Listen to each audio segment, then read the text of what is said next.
Upset అయ్యారా? అందరూ వచ్చారా? అయితే పిల్లలు మనం ఈరోజు మంచి అలవాట్లలో మనము గోర్లు కత్తిరించుకోవడం నేర్చుకున్నాం.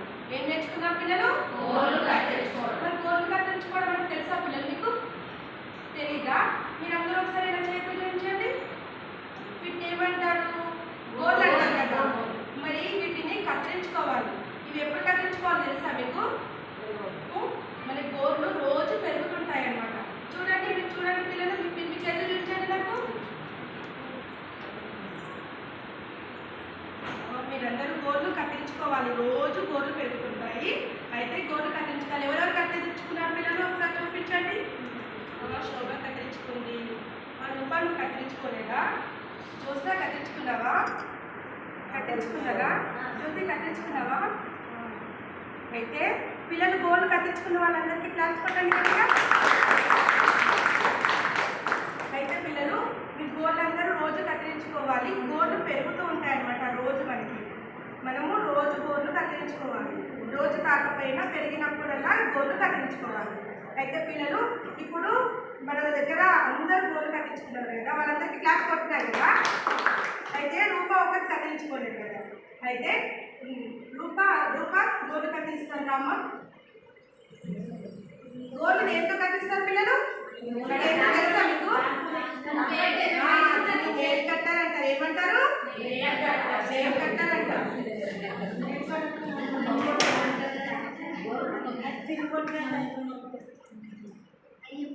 చూసారా పిల్లలు? దీన్ని ఏమంటారు? గోరు అంటారు కదా. గోరు పెట్టి ఉన్నాయి కదా, అందుకే కత్తిరించాలి. చూసారా?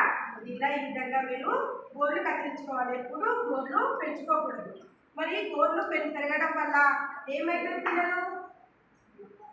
చూడండి పిల్లలు, గోర్లు కత్తిరించుకున్న తర్వాత మనము డస్ట్బిన్లోనే పారేయాలి. ఇప్పుడు ఒక గోర్లు కత్తిరించాం కదా, ఇది డస్ట్బిన్లో మనం పారేయాలనుకుంటాం.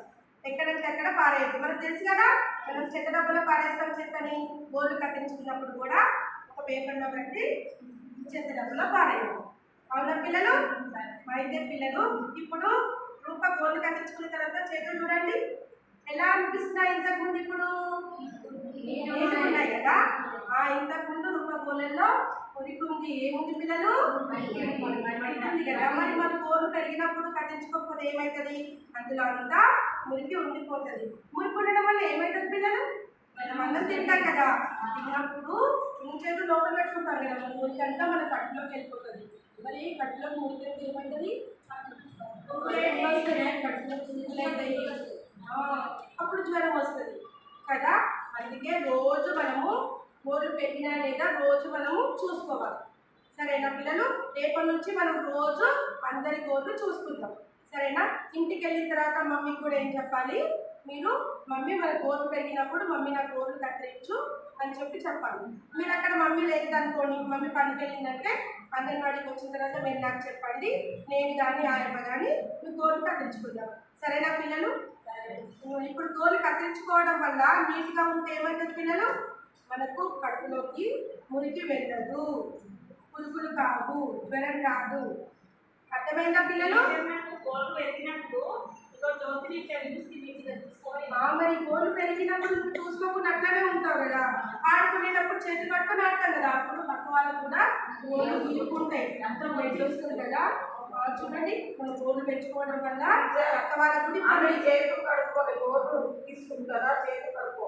ఇప్పుడు నేను తీసుకెళ్ళి మీకు చూపించాలి కదా, అందుకనే ఇప్పుడు నేను పక్కన కూర్చోబెట్టిన. ఇప్పుడు బయటకు వెళ్ళి చేతులు హ్యాండ్ చేసుకొని వస్తుంది. సరేనా పిల్లలు? మరి మనం రోజు శుభ్రంగా గోర్లు చూసుకొని కట్టుకోవాలి. గోర్లు కత్తిరించుకొని వద్దామా? ఇప్పటి నుంచి మనం ఈ మంచి అలవాటు రోజు పాటిద్దాం పిల్లలు.